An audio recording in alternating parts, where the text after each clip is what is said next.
and we have accomplished that. There's still a little bit of work to do, and some of that's why I'm here tonight, is to encourage you to help us with some things. The process is not complete in that we still lack some indexing. We're up to 1802 to 1884 on the indexing. We're now going to try and go and add 1884 to 1906, and we are on course and on par to do that within by the end of March. So hopefully that'll be done pretty quickly, and you'll see that come up online pretty soon. What you've got on the screen, the web address for that is andersondeeds.com. We've upgraded our website to sort of house some of the things that we're doing now. But you've got that website, andersondeeds.com. The reason I share that with you is that many of you may be able to utilize this service in the evenings or on weekends or other times when the office isn't open, and that will allow you to do quite a bit of research. There still may be a need to come into the office. We're not trying to push you guys out and keep you from coming in, but we want to be able to be accessible as much as possible. And so one of the things we found was that as the generations have advanced, technology seems to be the direction that we're going, and so that's why we looked at the digital process and converting over. I want to make a change here for just a moment. To access our records online, you're going to go to this one right here with a drop-down window. It's called Online Services. That will give you a couple of different options. I can go over a few of them if you'd like. I don't know how to operate this one and this one. That's actually a link to the trustee's office and a link to the assessor's office. That's not really my office and how I handle that. So if you run into Regina or you run into Johnny, you may want to ask them to help you figure out how to do those last two things. Some of you may already know how to do that. But the top two are the ones that we link up and use, and they're the ones that I'm going to try and help you with very quickly. If you're looking for a current document, in other words, something that was done, let's say within the past 20 years or so, the quickest way to really access that information is to go to assessment information. That is the comptroller's website. And what the comptroller's website allows you to do is to view the different counties that forward that information to them. Anderson County is one of those, and you'll notice that because we're the first county listed, we're alphabetically Anderson, we're first, it's the default. So it's very easy. You just go straight to search. And when you pull up search, it's going to let you do by owner name or it's going to let you do by property address. I'm going to advise you that your first thought is, okay, I live at 542 whatever road. Ignore the number for the first part, and I'll show you why. The way that this gets filled in is by a human being. Many times it's more than one human being. And so what we have found is that one human being may say that, all right, Gibbs Ferry Avenue is Gibbs Ferry, AVE. Another one may say, no, it's Gibbs Ferry Avenue, and they spell out Avenue. Maybe another person that puts Gibbs Ferry together and Avenue. So we've figured out that human error comes into play on some of these websites, especially when you find out that all this information is making its way to Nashville, and they may not know how Anderson County relates to a particular road or whatever. So we caution folks, be aware that you might want to try a couple of different spellings, you might want to try a couple of different things if your particular search doesn't pop up. Most of the time it's going to work, but I'm going to go ahead and I'm going to do North Main Street. I've learned that for the most part it's N and then space and then Main. And what I'm going to look for is Anderson County's courthouse, okay? And you'll notice right here is Anderson County. That is your courthouse. Now, there's a lot of other things that go with Anderson County, but you've got the Main Street, which is the one that the courthouse is on. You've got what we purchased for the senior center that is now vacant, but that senior center is on Main Street. And then you also have the Jolly building, which is on Main Street. So you see three different listings there for actually two of them. One of them is actually merged in with the other, but you got two different listings there. Let's say I want to see what that looks like from the sky. I can go over to the GIS map site over here, and I can click on that, and it's going to pull up what it looks like on the tax maps. And it's going to show strictly the lines and strictly the parcels, and it'll list the parcel numbers and that sort of thing. So that's what you would see if you went into the property assessor's office and said, I want to see a plat map. But they've created an interesting little thing here that I can go to. I can go over here and actually go aerial photograph. Now I can see a satellite view of it. It may be that that's useful to you. It may be curious to you. Or you may say, I don't even want to touch that, Tim. I'm just going to stick with what you got. And so that's all fine too. But I learned something else, and I've just learned this recently from my buddy Billy Brown at the property assessor's office. I can go and measure things. What I'll do is I'll say, okay, I want to know the acreage of a piece of property. So I'll hit that button. That'll give me the acres. You notice it says acres right here. I can also do square feet. I can do a couple of different things to figure that out if it's bigger or smaller. I can go over here and I can do a measurement of miles or distance, which most of the time you're not going to do miles. You're going to do feet. Okay?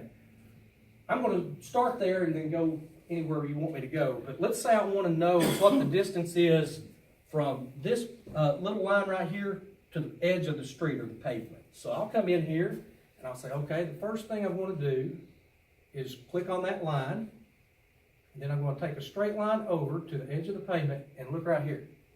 I'm 16.8 feet away from the asphalt. Tell you where that comes into play. We have people that do drawings for the zoning office to say, I want to build a house and want to put it, you got to do your site plan. So I sit there and I can download that first map that I showed you of the drawing, and I can say, I want to put my house here. I can actually then pull this up and get an idea. It won't be exact, but it'll be pretty close. If I need to be 5 feet off the property line, what am I going to be at? Am I going to be near this tree? Am I going to be near this ditch line? Am I going to be near this other structure? And so I can sort of start working with that and developing those things. So thanks to the Tennessee website from the comptroller's office, I can do all of that. Going back out, and again, all those things you can play around with and really have a lot of fun with. And it's not wanting me to go back, is it? Let's go over here and X out of that. Then go back in, and I'm upside down. Let's see here. There it is. But going back into that, to our website, I'm going to take you back to the beginning again. And this is where we want to take you next. All that other stuff was for the website, all that other stuff. By the way, where it said assessment, I could have gone to the left and clicked on the PDF. That would have given me the assessment information. Ultimately, if it's a recent sale, I would actually get their deed number, their book and page number, and I could access that online, and I'll show you how we're going to access stuff online.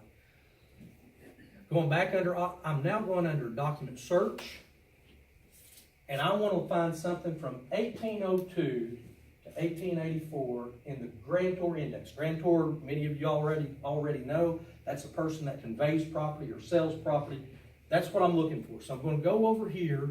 I'm going to search by name. I don't know if I can get up there. And I'm going to come down here to first parameter, and I'm going to do grantor, and I'm going to just stop right there. Okay? And then I'm going to hit search. What that's going to do is, I misspelled it, didn't I? Let's go back. Should have left my glasses on. All right, so grantor index, and I come up with grantor, no hits found. So that's curious to me. Why do I not have that? Well, I'm going to back up. I'm going to type in index, and I'll see the index map. That's not what I want either. And you're wondering why I'm showing this. This is the process that many people will use to start searching. You're typing in key names, so that's the reason I did that. I know that I can go back in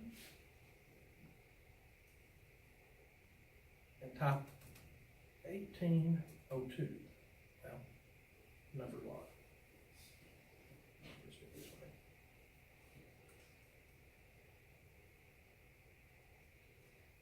And now I have the 1802 to 1884 grantor grantee index. What I did to get there was I typed in key words. And what I'm looking for is this first reference, 1802. Okay? I'm going to save you a lot of time. That's 1802 to 1884. The first number is 1802. When we get that second indexing done, the number you're going to put into next will be 1885. Okay?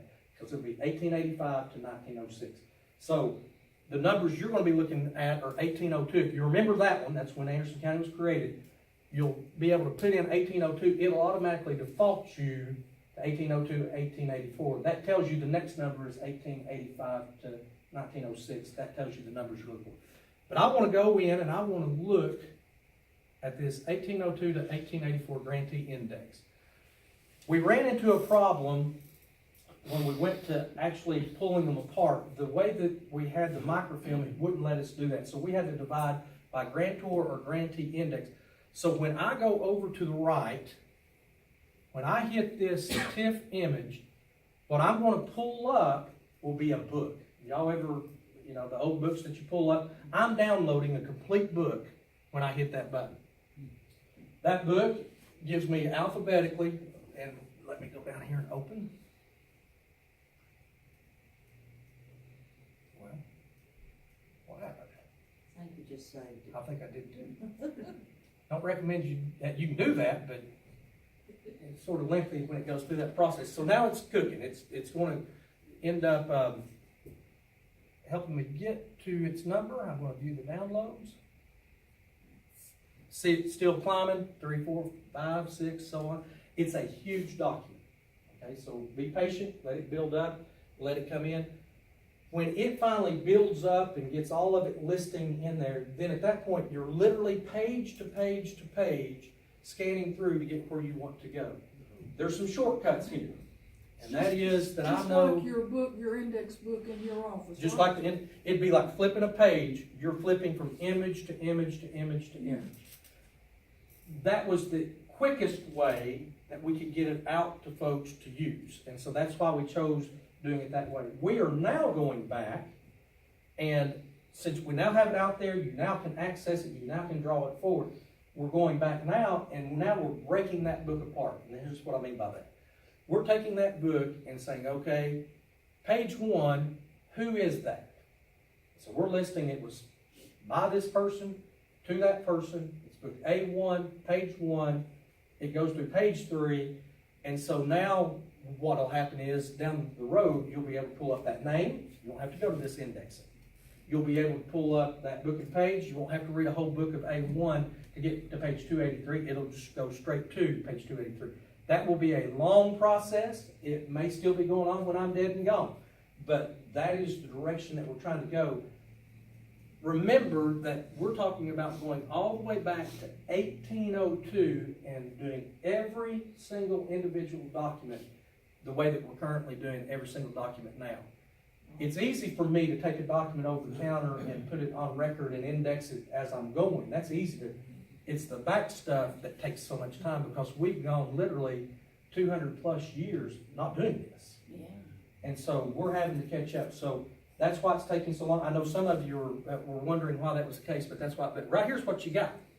Now, I'm sure you can't see it that far back, and I'm afraid to even try and highlight. Well, yeah, I can right here.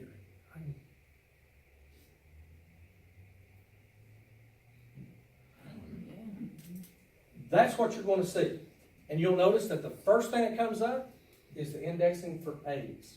You're going to think, okay, I'm looking for Armstrong. Armstrong doesn't fit here. You notice Alphas fits in between all these Armstrongs? There's a reason for that.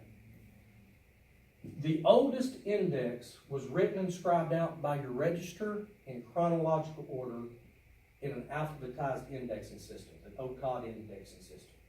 So when I'm looking at the old indexing system, all of these Armstrongs recorded something, okay? They did it in this order. All of the A's of that person that sold property, all of those are going to be listed in that section of A. So if I pulled back and just went through page to page to page, I'm going to go through all the A's of all the things that were done all the way up to 1886, and then all of a sudden, 1884, and then all of a sudden it's going to change to B. So at that point you go through all the B's. So knowing that, let's go back. By the way, there's 171 pages in that indexing. So let's say I want to go to the next page, and I'm actually not on the right one. I need to be up, don't I? I have jumped to page 2, And you'll know, and I need to actually zoom back out so you can see this. By the way, does anybody have any questions at this point on what's going on? This is a PDF? It's a PDF or a TIFF. Okay. So- Has this been on there, have you had this up for very long? Yes, in fact, it's been up for about a year now. And we had it go live,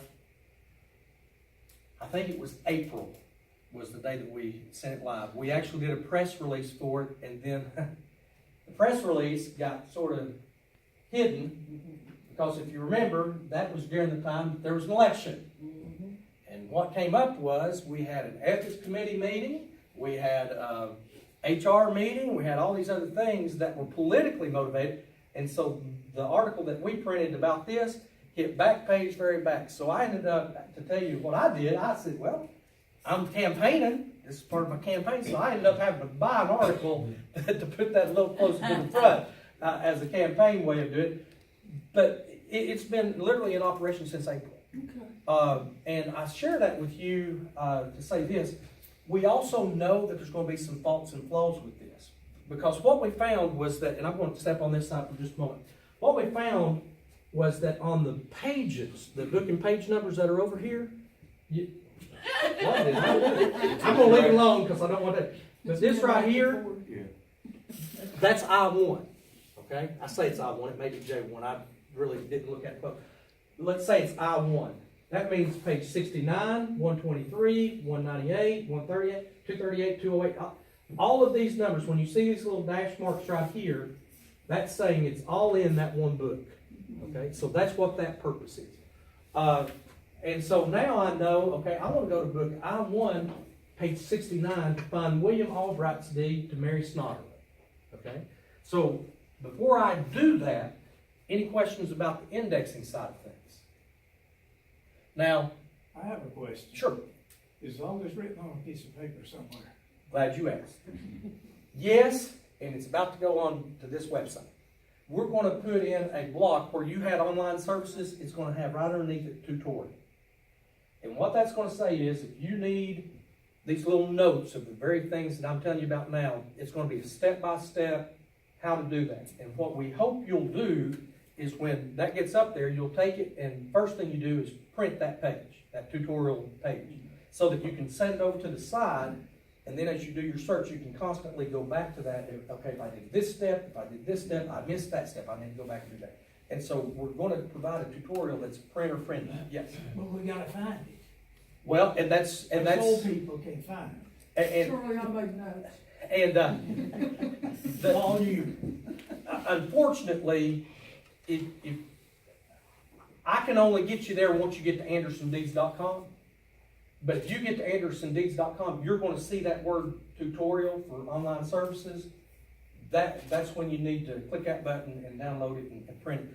But as far as being able to do much more than that, we really don't have a way of doing it at this point, although we'd love to do so. Now, I'm also going to put some notes, to go back to your point, I will put some notes there on the home page that says to learn how to use our site, please go to online services and select tutorial.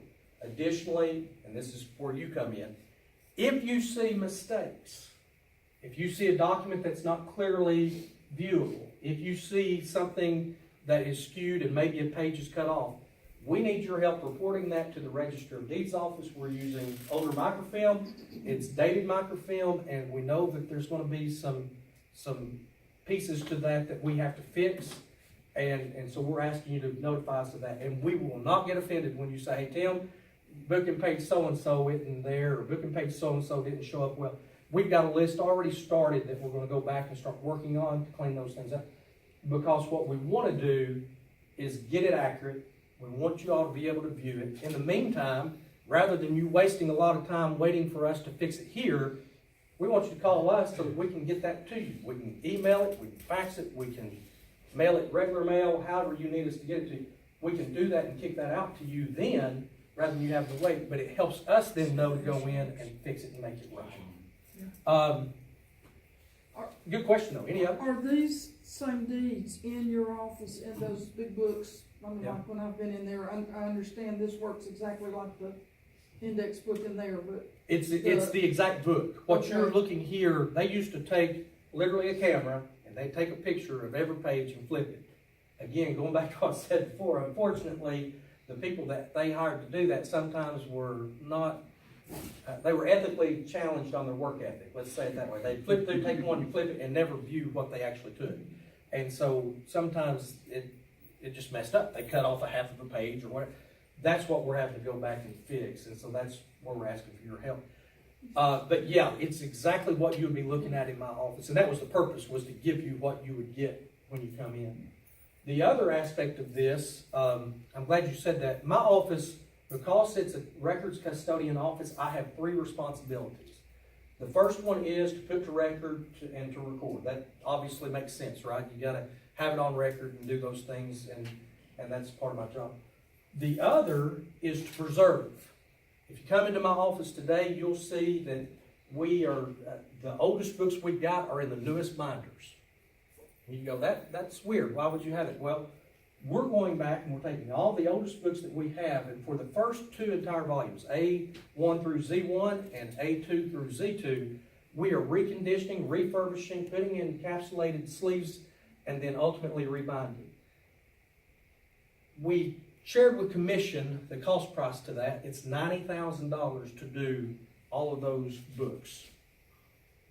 They asked why, and I said, well, that's the beginning of Anderson County, number 1. But number 2, I want to show you what those pages look like. And when I opened it up, and as they looked at how it was scribed out by the register, and as they looked at that historical document, they realized that it's as much a piece of art, much a piece of history, as it is a record for purposes that we would use today.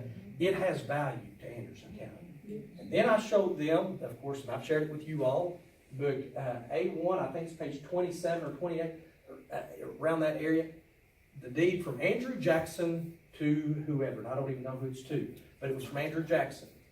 And I said, that's your first, that's the 7th president of the United States, had property in Harrison County, he sold it. Do you know why? And every commissioner looked at me like I was insane, like how in the world would we know why he bought that piece of property? And so I took them back into time and reminded them that back in the 1800s, we had circuit courts. And what a circuit was, I'd go to Anderson County, Campbell County, to Roane County, to Jefferson County, to Scott County, wherever that district was. As a judge, I would ride from here to there, and I'd hold court. And this fellow named Andrew Jackson was pretty sharp, and he realized as an attorney, nobody was hiring him because there was a town attorney, somebody that lived in Harrison County, right? So what he did was, he went to every place that held court and bought a house. Then he went around promoting himself as, I'm a resident of Bethel, here in Anderson County, and I want to represent you in court. I hear that the circuit judge is coming through next week, and I want to represent you, and I'll hold court and be there with that judge. And so sure enough, he started getting a lot of business that way. Rumor got around, and he became the quote-unquote attorney here in Harrison County, Roane County, Morgan County, Jefferson County, wherever they went. And then that rascal got real smart, and he started riding with the judge. So they'd go together from town to town to town, and pretty soon they figured out something. And I'd love to tell you that this man was honest and good, but he learned something. You eat enough dinners with the guy, they become your friend, and if you get real close, you both might buddy up and do some things that maybe you ought not do. And so, how much is it going to cost, Your Honor, to make this go away? Well, you need to get me about $25 back then, about $25. So he'd go out and he'd tell this guy, look, I can get you out of this. I just need $25 to give to the judge. Only he wouldn't say $25. He'd say $35. Why? Because he put 10 in his own pocket and then gave the judge $20. Now, you're sitting here and you're thinking, man, that's one mean rascal. Well, I hate to say it, that's just the way it was. I mean, that's how people did business back then, and as unscrupulous as it is, and as immoral as it is, that's what happened. Business today. And that's how they, and it still is how they sometimes do business today. We find that out too. But that's why he did it. And that commission sat there and listened to those stories and realized, man, there's a lot more to history than just a simple book and a simple document. And so they were very supportive. That's why we are going through the process of preserving those documents. The third one, I told you there was three, not only to put to record, not only to actually preserve, but it's also to adjust. And here's what I mean by that. We're preserving the document, but now we've got the process of how do I convert for spatial issues? How do I get it easy for you to retrieve? And one of the things that we're working on as a group there in our records is actually finding ways that we can improve how to make records retrievable. That's why you see this right here. And so there's three different directions we went, and that's where this one has sort of stepped up and become a priority while also doing the preservation side of things. I want to go back real quick while we're on this and go back out. How far does that go back, Tim? This part? Yeah, it won't go back to the original land grant, will it? No, we go back to 1802, and unfortunately, most of our land grants are prior to 1802. But there are those times that some land grants do pop up. We do have land grants that were even being given out, Yeah. even after 1802, and they will pop up. Reason I said that, like in the old original land grants, if one of the family buyers come in here and say he got 5,000 acres, Mhm.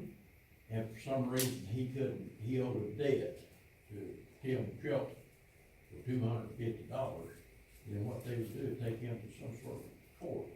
And the court would say, yeah, can you pay this in collateral? Have you got the hogs, the horses, cattle, or whatever? And he says, I ain't got nothing. They said, okay, we're gonna sell your land. And the sheriff of that county had the priority to do it. He's the man that done it. And he would come in and he would bid that off at the courthouse. They used to do it up when I was young. I don't think they do it now. But they would bid it off to the highest bidder, and they might be able to, open the door. I think this door back here. Back here. But anyway, they would sell that to Cootie Brown out here for something, and you know, a lot of land right here was sold for nothing, $4, $5, $10. Tennessee state law has changed drastically Yeah, since those days, and that, I think, even wound up in the 1940s and 50s. They were doing it that way, and then, just for the lack of a better term, there was this sense of,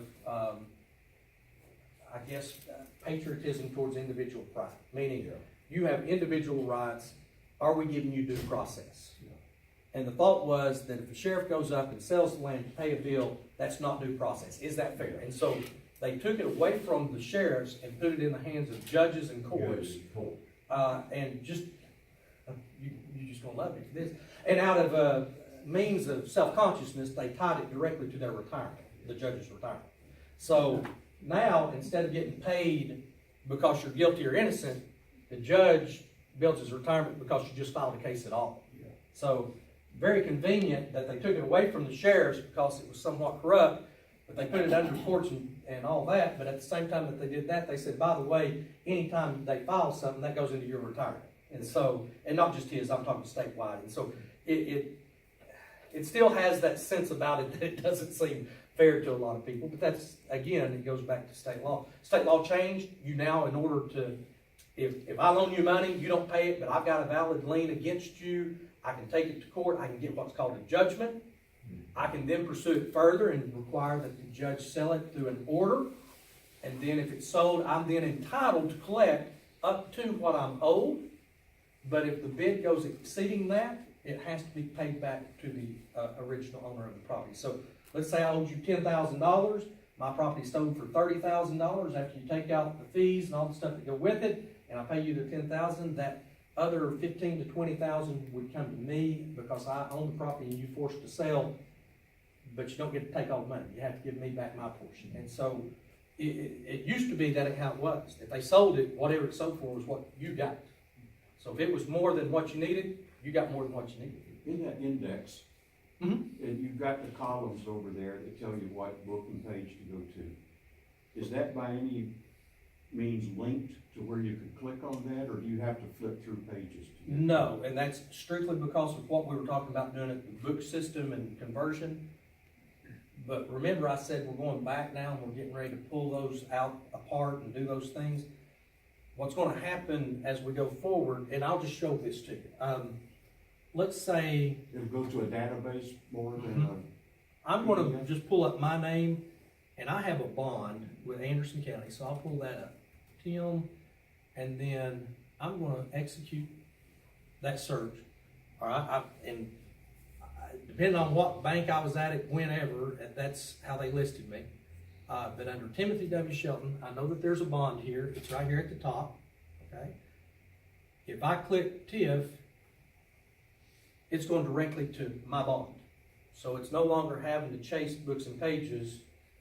If I pulled it up under my name, and I know that's what I want, I can open it. Now, before I do that, notice you still have the books and pages over here. So what we're gonna do is we're gonna take those old indexes and those old books and pages, and we're gonna create this type of a listing, this type of the registry, to where you no longer are looking at the scribe written things, you're now looking at typewritten, easy to see, easy to read. These are the names that we're looking for. And then when I go to view the image, it'll take you back to that original image that is in the cursive in the nice looking look. But for your purposes of retrieving, it's going to be a lot cleaner, look a lot neater. It's going to be actually done by staff that knows how to read those and knows how to type those out so that you can pull up that name directly. And under that bond, when I do that, that's what pops up, and that's what every county official has to have filed in my office to hold office. You have to have a bond by Fort Andrews County. And a different question I got. Looking at the old deeds, back to 1802 or whatever, you get a property description, but there's also a survey somewhere. Do you have those surveys in the office? If they recorded them, and many times they don't, but if they do, then yes. Now, if you do what's called a subdivision, if I have a 100-acre tract and I split it up and bust it up into a bunch of other lots, and it has to go through planning and zoning requires me to file that plat in the Register of Deeds office. But let's say I just go out here and I get a hold of George McGrew, and I say, George, I want you to come survey my property. He surveys it, he gives me a drawing. There's nothing that requires me to record that, and many times I don't record it, and here's why. Even if I put it to record, the law says that the longest that George McGrew has to stand behind that plat is 3 years. So 3 years from now, that plat is as invalid as me drawing on her piece of paper. If you look at those deeds, it'll say that you started on so-and-so's corner, and you go so many poles and whatever, you know. But you, but you don't know where you're starting from. Correct. Unless there is a map somewhere that ties all these things together. That is the ongoing frustration and debate right now for state government. Every year there's somebody that introduces a bill that says every piece of property that transfers, meaning if I sold you a piece of property, before I can sell it to you, I've got to provide a survey to you. All right? Sounds like a logical thing to do. You would not believe the lobbyists that fight that bill every single year. The only people that seem to be in favor of it are the surveyors. The title companies aren't for it. The lawyers aren't for it. The people who represent just public as a whole, they're not for it. And the reason why is they're saying you're infringing on my rights to make my decisions. You're forcing me to do something, and it's not fair for the government to force me to have to do a survey. And the people that defend property rights for individuals have fought that every single year because, point blank, Mamaw can't afford to pay the $3,000 to do that survey. There's some fair justification in that. Yeah, I mean, it's a cost thing. And so how do you weigh Mamaw not being able to pay $3,000 for a survey versus the logical conclusion that, man, it sure would be logical to have a survey that you can start from point A to point B and figure out what you get. I think And if they I'm just buying sort of- property, I'd pay for it. Well, and that's what you're seeing, but Yeah. imagine me inheriting, we have property in Anderson County, a lot of property in Anderson County that has passed from generation to generation by will. You know, and if I just get the farm from mom and dad, they got it from grandma and grandpa, they got it from grandma and their grandma and grandpa, and by the time it gets to me, and I live out here in Dutch Valley on a farm, and I just inherited the property. Well, I know where my lines are. I've always farmed it, right? Makes sense. Yeah. Only problem is, there's nothing on paper that says that. It says to a rock, to a stump, to whatever, and I've dug up the stump, I've moved the rock, and so now there's not a boundary there, there's not. So how do surveyors get it, and I'm asking for a reason, I live on the property that I was born on, Okay, but, and it was our grandparents. okay, And I bought it when my mother's youngest brother passed away. We bought what was left of it. okay. Left of it for a number of reasons. The town took some of it away. They do, yeah. They do, which, that's okay. That's not a complaint. But what I know from having lived and been raised on that piece of property is where a back corner was. We do have a survey, and I'm glad we do, because we've had neighbor issues who Sure. wanted to Infringe on that a little bit? quite a lot, like in the middle of our driveway, which is neither here nor there either. But I happen to know where that back corner was. Our survey is a good, 10, 15 feet below that. Okay. How, and again, it was in the middle of a ditch and a Spanish oak, and, I can't remember all the rest of the language in the deed. Sure. I've got the original deed even. But how does a surveyor today get an accurate survey, or do they just can't? Well, they will do what we would recommend most people doing. That is not only worrying about your property, worry about your neighbors too. And his is not surveyed. And what you find is, and to give you an example, we had a lady that came in and she was really concerned about a surveyor. How was he gonna survey my property based on exactly what you just said? My neighbors is it, their neighbors it, and all the way around there. He knew, the surveyor knew that there was a drawing at the county. It was a tax map. Tax maps aren't accurate. They tell you up front they're not surveys, and they're not to be counted on as a survey.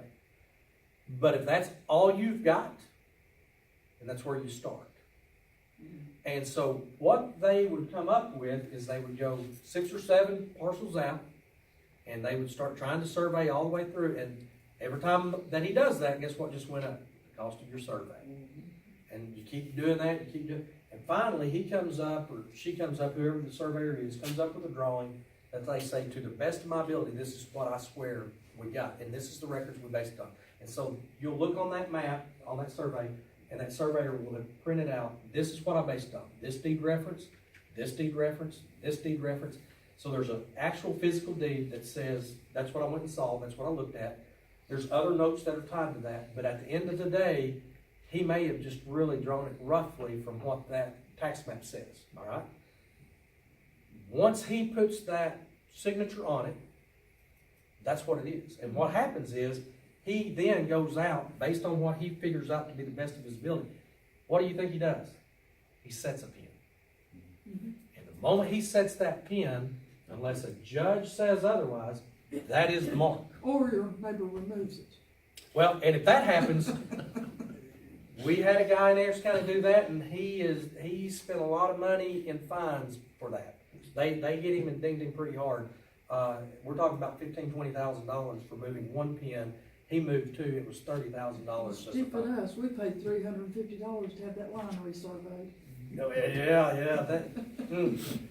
But that's what they. Once that surveyor marks it, I mean, really, that's what's going to rule. And so, let's say you're a neighbor and you say, "Well, I want to go out here and I want to survey." And the surveyor says, "Okay, let's go do it." He's going to realize something's going on here because I see a pin mark down here. Well, you're smart enough to take it to the courthouse and record it. Okay? Even though it's only good for 3 years, I do know that map tells me there's a pin here. So as a surveyor, if I walk out there and I find a pin, that's the pin. And so what you find is that survey does matter, even though it's 3 or 4 years old. It is best to record those. And even though the survey been more than 3 years, he still had his records. Yeah, I put a pin right here. And that's the point. And the thing is, even though the pin was removed. he may not ever have to go to court on your behalf, Because whoever's surveying the other person is gonna sit there and say, there's a pin here, and that pin was set by a legal licensed authorized surveyor, and as far as I'm concerned, I've seen nothing that tells me that should be. Now, could there be something? Yeah, there may be something out there that maybe your surveyor didn't know about, that they have, and documentation that wasn't there, and so maybe they come in and prove otherwise. But again, the precedent's gonna be with the survey that's done, and so that explanation back to you all is this: if you get a survey, it's worth the $17 to put on file. $17 to get rid of a lot of nightmares down the road, it's worth it. Yeah. We're supposed to have, I always said we had 100 acres, more or less. Yeah. Well, when the county done the survey, they said we had 85 acres. Yeah. But we know now why they're saying that, because the interstate took so much of it. Part of our land. As time goes along, things do happen, meaning But we just knew we had 100 acres. the government takes property, government gives I mean, a lot of things happen over a long period of time. So the longer that description that Mama and Papa did stays the same, the more likely that description is probably not accurate. Can you help me, I mean, we've never quibbled over the 10 or 15 feet, I just happen to know where that tree was, you know, from having grown up there, and it's actually on the ground now. But it's I guess it's a good 10, maybe 15 feet, that gives the neighbor, you know, a little bit of extra property, so to make up for not being in the middle of our driveway. You brought up something, and it reminds me of something. You were talking about land passing down through generations without being recorded anywhere. I had the honor of going to a foreign country that had been involved in warfare in Bosnia. And the situation was there that there was a country that became communist in early 1900s, I guess, and stayed communist for a while, and then came apart. And ethnic groups started to kill each other. So where there was a community of one ethnic group, somebody else comes in, and they kill a few, and the rest run. And they go off to another someplace. Wherever they go. Wherever they go. Well, then the ethnic group that ran them out came in and took over the house and the farm. Then the United Nations gets involved, and they weren't very effective. Allowed themselves to be chained to a bridge while 6,000 people got killed. And NATO came in. So now there is what we call the peace enforcement operation. And those people who fled come back. They've been gone 5, 6, 7, 8 years. And they come back to their property. Somebody else is living on it, and they've been there 3, 4, 5 years. They say, this is my property, and those folks say, prove it. But the situation was that it had been passed down for 5 or 6 generations or more, and because there were hefty fees, big fees, to record those transactions, nobody ever recorded it. So now you've got a mess, and it was a big mess. You might see something now, you know, Cuba had a lot of people that fled and abandoned property. If they ever want to go back, they're going to have a mess. And what you're talking about is called national sovereignty.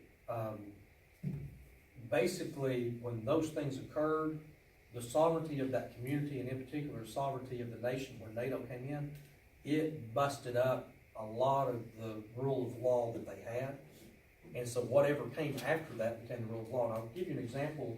That actually happens in the United States ever so often. We just call it eminent domain. I shared with the student today, Anderson County at one time, the north end and the south end were owned by the federal government at the same time. The north end, Norris Dam. And not only that, don't forget the air base. That was up in Bryson. Then you go south and you've got Oak Ridge and the Manhattan Project, and here's a little bit of sliver in the middle that's called Clinton, and you know, a little bit of Oliver Springs and other places. But everything else is federal government. On a side note, I'll throw something else at you. How many people can tell me why we have Melton Hill Dam? Would you believe there's no purpose for Melton Hill Dam for flooding purposes?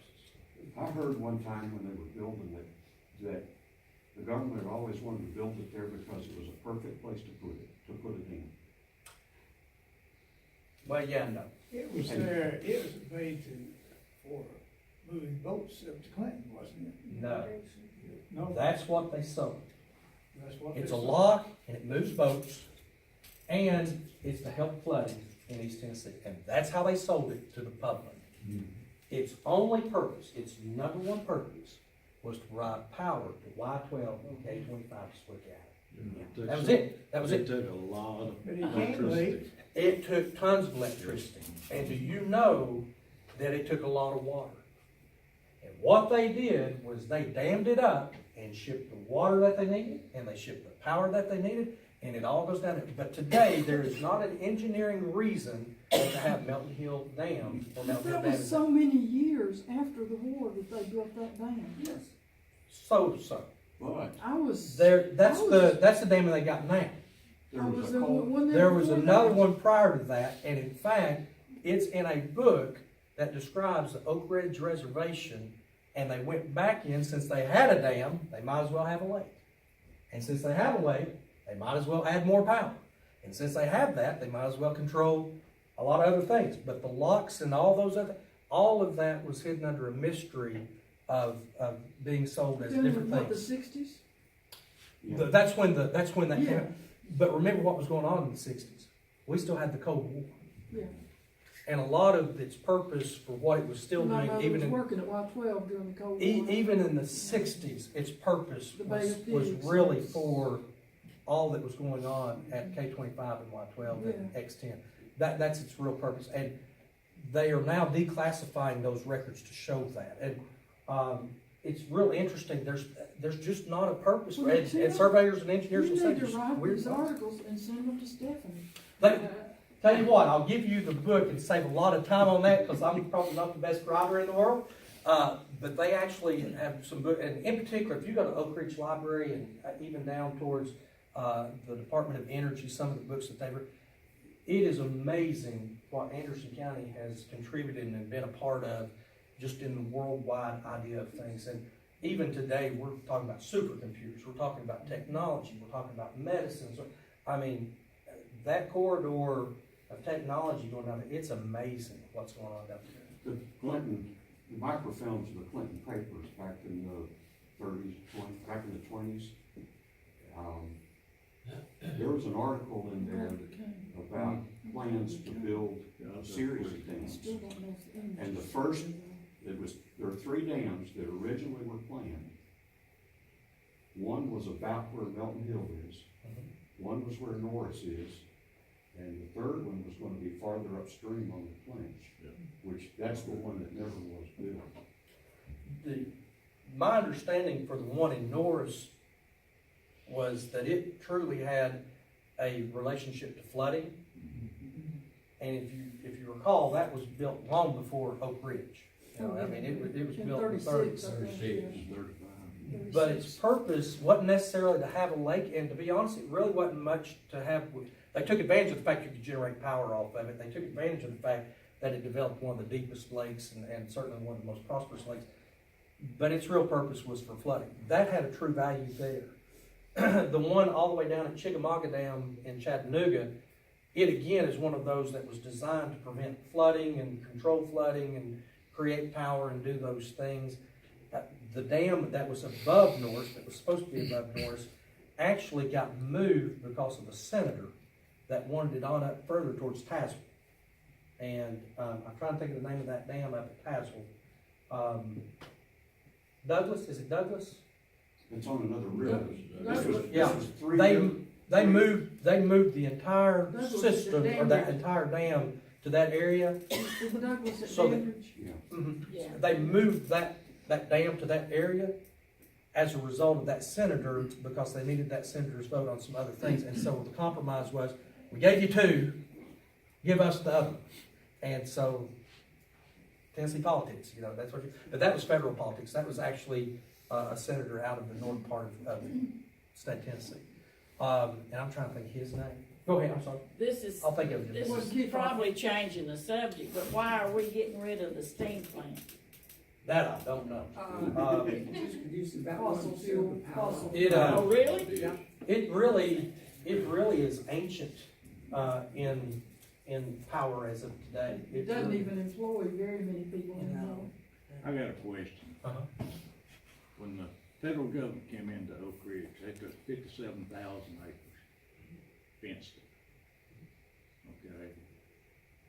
How did the government sell the property back to these people that's got businesses and all that stuff? Under a court order, under a congressional act is what I meant to say, not a court order. It is Okay, under, so the that's how they people- sold it back, was a congressional act. Okay, so the people that they took the land from got hardly nothing, but the government made money when they sold it. The government came in, eminent domain took it, Mhm. and then from there, did what they did with it, whatever that was. And then they turned around after they realized that they could start releasing it. It was public area. Everybody knew about Oak Ridge. There was no more secrecy to it. We can start divvying it out. And so they started digging out. And the way they did it originally, they sold you the house first, then they sold you the property, or vice versa. I can't remember which. But they sold the house separate from the property. You bought one, didn't buy the other, and then they sold you the other. And there was a point where at one point in time, there was people moving houses off of property because they didn't buy the property, but they did buy the house and somebody else bought the property. So there was that split of those things. But Oak Ridge is one of those interesting things that there was a question. The president came in and basically said, we need to get the appropriations chairman here from the United States Senate. That happened to be a Tennessean. He went into the office and they said, we need to have money appropriated. It needs to be hidden. Nobody needs to be able to know about it. And we need to buy a bunch of property to test and to develop a bomb. And this senator sat there and said, you know what, Mr. President, that is a fantastic idea. All I need to know is where in Tennessee do you want us to build it? And that's why it came up to Oak Ridge. I think it was General Groves, I believe is his name. The reason why you have the housing in Oak Ridge that you have, General Groves was on site looking at everything, and a train was coming through, and he was dropping off certain supplies to help manufacture and build. But it tied to this train, and I mean just boxcar after boxcar on this train, there were these different plans for houses, and he asked, what are those for? And he said, well, they're going out to Mexico. They're going out to that reservation, and they're going to build these houses out there for people to live in. And Gerald Groves looked, and at that time, you gotta know, at the time, he had all this power. He said, drop them, they stay in Oak Ridge. And that's when Oak Ridge got all those A homes, B homes. Were they C going homes, to D Los homes. Alamos? They were going to Los Alamos. Yeah. And he had the power to tell them to drop it off the train, and they did. Nobody asked him, they just dropped it. And so that's what They they actually had that thing plotted years before Oak Ridge ever started. I've done a little history on it. on those actual lots. And the federal government went in there, and they were looking for plots of land, in that area there, they call the Kingston Demolition Range. And that thing was plotted back in the early 1900s. Then when World War II, I guess, was engaged, they wanted to get into nuclear business and stuff like that, and somebody scratched their head and said, well, hey, let's look at this here Kingston Demolition Range. We got this thing surveyed, and I think it's something like 57,000 acres or something like that. And the way it was isolated because of the Clinch River and things like that. And they said, well, that's what we want to get. So they took the Kingston Demolition Range, and in 42 made it to Manhattan Park. They just changed the name of it, because the plan had been plotted probably 20, 30 years before Oak Ridge ever even thought about it. The actual plan for Oak Ridge was one of seven. One of seven. One of seven. There were seven different places that they were That they could've looking, picked out. that they could have picked out. And it just so happened that was the one that they selected, but there were several different places that they could have gone. My understanding, even more than the senator saying what he said, and I do think that had a long weight, I think what probably carried the day more than anything, though, was the mountain ranges that allowed for long distance viewing. Yeah. To know if they tried to come in and attack us, you knew before they got there, and you actually had the air base that you can defend it and you can do those things. And so I believe there were Location, several, location. there's a lot more than just the Yes. little stories that you Yeah. hear from, there's so much more time to that. But all of those things contributed to where we're at today. I'm gonna wrap up real quick, and if you've got more questions, I'll answer them all night long, but I wanna make sure that you don't leave before you see this, because this is probably what you're needing to really figure out the most. First book is book A1, page 1. When I say page 1 on our older documents, A1 through Z9, all right, those all those documents are not pages, they're images. All right, so it's going to be a little confusing, and again, those little tutor notes, you're going to say that. But when you get until you get to literally A10, every time you see a book A1, page 1, what you're seeing is A1, image 1, and here's why. I go in, and again, I'm going to go back over, I'm going to download this document. It's going to be about a 250 to 300 page document. Did I hit the button right? There it is. And so I'm going to come down here and open that whole thing, that whole book. And again, it's just like what we saw with the indexing. You're looking from image to image to image. And did you go there under Granville? No, I went under Where book did- and page. Let me take you back real quick. It won't take Yeah, me a second. I've, I'm sorry. I went by book and page. you went by book and page this time, okay. Mhm. And then I went here and I did A1, no hyphen, no abbreviation, no nothing, just A1, just like the steak sauce. And then page 1. And I executed the search. Now, I shouldn't have done that because I actually already had it down there, I see. I'm gonna go ahead and view that document. And it's gonna build that up, and I'm gonna get the entire book, A1, page 1. And what I'm gonna do is show you where this could be a slip up if you don't remember it. Again, we're gonna try and have a tutorial that'll help remind you of that, but you're looking at the image number, not the page number. Because what you may find is that when you get to page 27, that's the actual number on the page, it may actually be image number 15 or image number 25. Just like Could on be on. microfilm. It could be anywhere on the list, and so that's why we want to caution you of that, and that may take a minute or two. What we found was that, and you may have a faster link to that, it depends on what type of system you're running, what type of Windows you're running, any number of different things. Sometimes it's slow, sometimes you got high speed and it goes fast. I don't have an answer for that. But if you ever get to this point, there are tons of options to choose. You can print page, you can print document, you can print all kinds of different things. We had a guy call from Atlanta a day or two ago and said that he had just printed off all of A1, B1, C1, all the way through Z1. He printed off every one of the pages and actually formed a binder. So he has his own set of books in Atlanta, A1 through Z1, and he's taking his time and just picking through one. And he's already been a great wealth of help in saying, Tim, page 2 of A5, I mean, he has really started catching some of those things that we can improve. No problem with us. We love hearing him tell us that, and we're going to go forward and try and do that. But And it has to be a TIFF, not a PDF. no, you can do either or, Okay. whatever you're comfortable with. But if you'll notice, I'm on page 1, but there's not a page up there. That's image 1, not page 1. So if I go to the next one,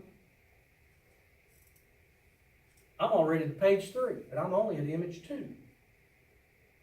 The reason I say that is that in these older books, they would do certain things, and I never have understood why, but the register would move things. Maybe he had a book A1, page 1 and 2, and when he scribed it out, he got to page 3 and looked back and realized, wait a minute, I messed up page 1. He may go back and just cut out A1 and 2, and all right, we're starting with page 3. So any number of reasons on why he did what he did, but it is just as confusing to me as can be. But that's what you've got. And so going forward, you'll go forward and view the next image and the next image. But what I'm telling you to do is to be careful.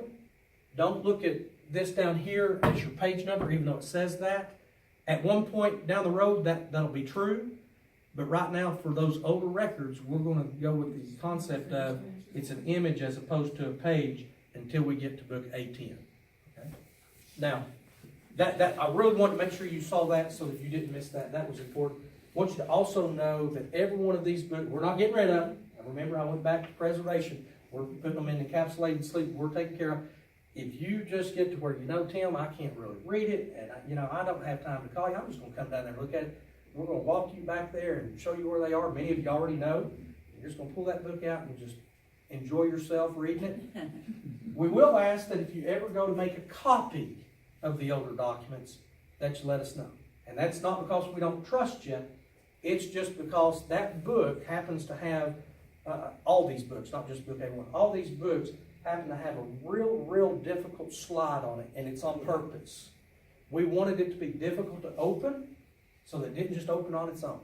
And sometimes you can find books that do it. We don't want it to open on its own. We want it to be almost forced open, if you would, so that when it opens up, we can take it apart, put it back together the way it should, put it back together on the shelf, and that way it's always preserved. We found out, and I'll close with this, then you can ask anything you want to ask. We found out that from other areas of our state, people have now gotten into this kick of coming in and stealing your old documents. Oh, yeah. They love it. They love to take them home. They don't show them to anybody. Man, they love to look at them. They love to put them in a frame, and they just have them all to themselves. But they started taking these old documents, and here's their mindset, and I don't doubt this. Their mindset is, I'm not hurting anybody. Nobody goes back to use those. All the new deeds are new, and this is just old, and it's just history, and so I just want to have a piece of history. And that's how they're explained away. But in reality, they're robbing 77,000 people of their history when they do that here in Anderson County. So you will see, and this is not to be to doubt everybody or to make you feel like, oh, you're, big old Uncle Sam's watching you and got their eye on you. Big Brother's got the eye on you. We also are getting ready to put in place in our vault a couple of cameras so that we will know whether somebody takes something out. And that's not to keep you from looking at it. All of our records are public. It's not to keep you from accessing. It's not to keep you from getting copies. It's to keep those folks that would love to come in and steal from you and your neighbors what is rightfully yours. I tell people all the time, all the records in there, they're not mine. I'll manage them and I'll be a custodian of them, but they're Anderson County's records, and that's all 77,000 plus people that live here. And it is important that we never forget that while we're an open and public office, and we want that, we're also responsible for protecting and preserving it for you all to have, and for your children to have, and your grandchildren to have, and your great-grand. This is to carry on for all of the history of Anderson County. So if you see that, know that's why that's there. It's not trying to make you feel bad or feel like you're a criminal. That's not what it is at all. It's to try and just make sure that if somebody did happen to take off with one, we have some way to go back and find out who that person was and go get back.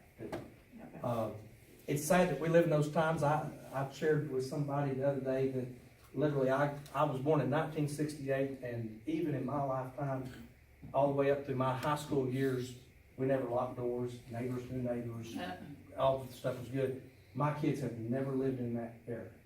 They have no idea what it I know means we to have used no to life. sit on the couch and somebody knocked on the door, we'd holler, Come on in. Didn't even ask Come who it was. in. Yeah. We didn't go see who it was. Well, I couldn't do that now for nothing. My kids have never experienced a day like that. They literally, they'll be at the house, and the first thing they do when they come in the door by habit, they lock the door.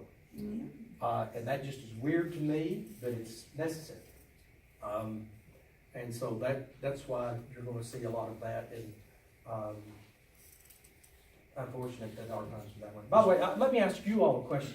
How many of you all have heard the conversations and the comments about going to a one entry at the courthouse and doing some things like that? And do y'all understand what that is? And I'm not neither for nor against. I just want to share with you some background to that. But have y'all heard that? Going to what now? Going to a one entry, one door entry into the building For safety. for safety. The reason why, and it's unfortunate, and I was sharing with some of you all earlier, we had a chance, I want to say it's about 30 years ago, maybe even a little bit longer, to go to a judicial system or judicial center and a administrative building. And for whatever reason, money, I'm sure, was the biggest one. We hem-hawed around. And instead, we built a jail, and we left the courts in with the administrative offices of Anderson County. And what we're running into now, and it's unfortunate, but you come in, my office happens to be on the second floor. I can't stand that. I wish I was on the first. I'd love to be on the first, trying to get to the first, but I'm on the second. So you have to come to my office, and you either get on the steps or elevator, and you come up to my office. Say you're riding the elevator. It not only transfers you to the second floor, it also transfers you to the third floor. What do you think's on the third floor? All the courts. So now you're on an elevator. You're pushing the button to go to the second floor. There's another person right there beside you. And honestly, until that person goes wherever they're going, and unless you knew them or whatever, you have no idea who that person is. Yeah. And they may well be the biggest criminal in Anderson County out on bail getting ready to go to court, and you're riding up an elevator in an enclosed space.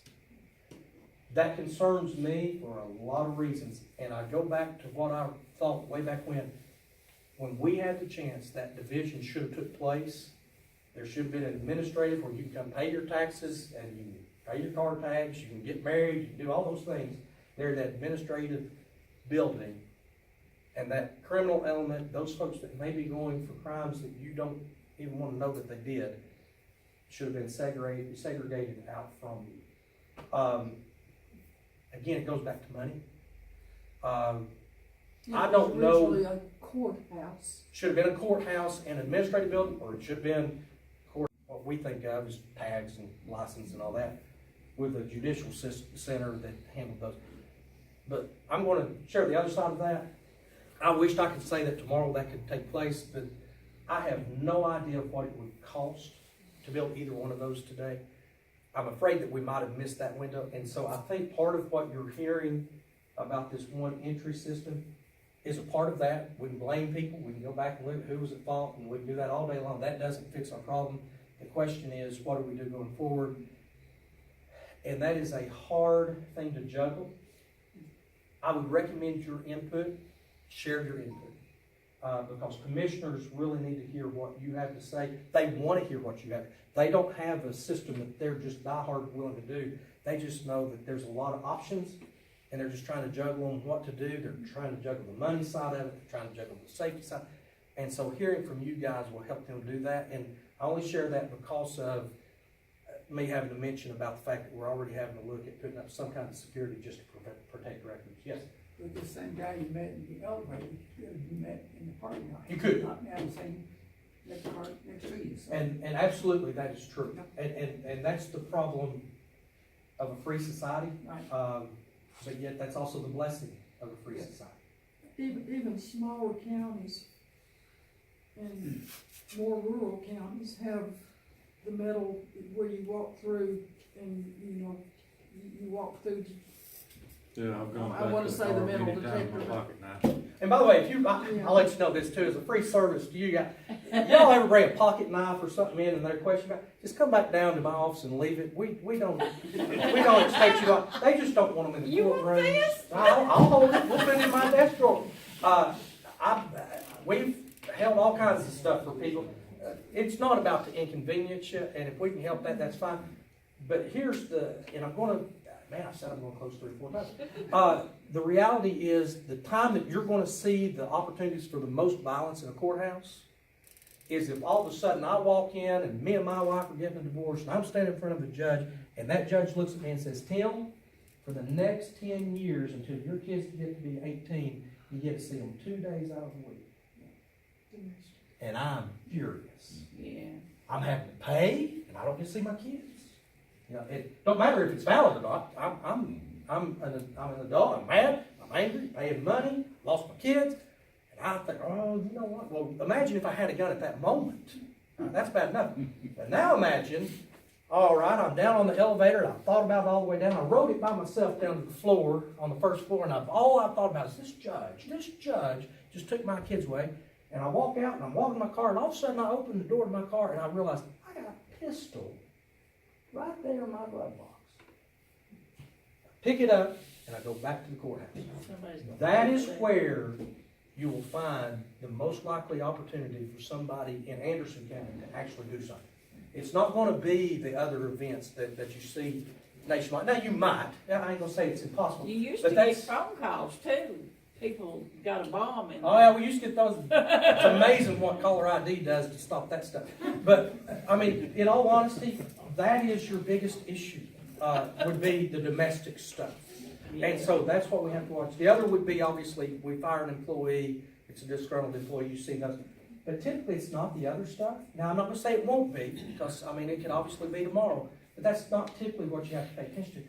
But those are true and real threats. I cannot dismiss the idea of a parent getting mad losing a child. I can't dismiss a husband or a wife getting Two furious at a sides. spouse. Yeah. There's just too much Two that is sides. there in this day and age to say that's a possibility. So it's a real possibility that way. Most people are thinking, well, it's a prisoner and they're gonna, that's probably not gonna happen. It's gonna be that domestic issue, and that's where everybody's on alert and having to pay attention. So, take that in consideration during a lot of those conversations. It's probably not the guy on the elevator, it's probably the parent that got furious. But any other questions? I know I took up, I don't know if you normally let out at 8:30, but I took up a lot of your time. Well, I'm sorry if I kept you late, but I appreciate you letting me have the opportunity to come out, and I hope you'll take advantage of that and use that site. Give us feedback, and we'd love to have it. I know from now on, I'm not getting on the elevator if somebody else. Call me.